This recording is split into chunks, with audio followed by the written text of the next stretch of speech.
అంత అదృష్టం ఎవరికైనా దొరుకుతుందా? దర్శనం చేసుకొని బయటకు వచ్చేయంగానే మా మమ్మీ వాళ్ళు డిన్నర్ చేసేసారు. మేము చేసిన పెద్ద తప్పు ఏంటంటే నేను మా తమ్ముడు మా హస్బెండ్ ఆగినాం. ఎందుకంటే మధ్యలో ఫ్రైడ్ రైస్ తిన్నాం. లాస్ట్ టైం పోయినప్పుడు గోబీ రైస్ తిన్నాం.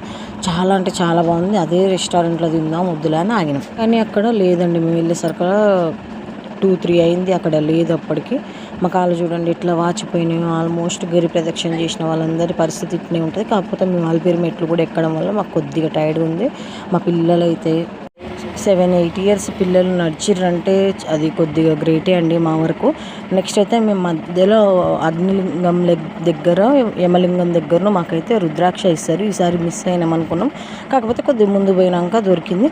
ఇదైతే భూచక్ర గడ్డ అయితే లాస్ట్ టైం తీసుకొని 50 రూపీస్ అంత పలచగా ఇస్తారు. తీసుకుందాము వద్దని నేను మా తమ్ముడు తీసుకోలేదు. ఈసారి ఒక్క అంకుల్ దగ్గర ఉంది తీసుకున్నాం. మేమైతే ఈసారి మిస్ కావాలనుకోలేదు. దానిపైన తాటి బెల్లం పౌడర్ అని ఎంతో మసాలా జల్లిచ్చారు. చాలా అంటే చాలా బాగుంది. చాలా బెనిఫిట్స్ ఉన్నాయా మీకు ఏమైనా తెలిస్తే కామెంట్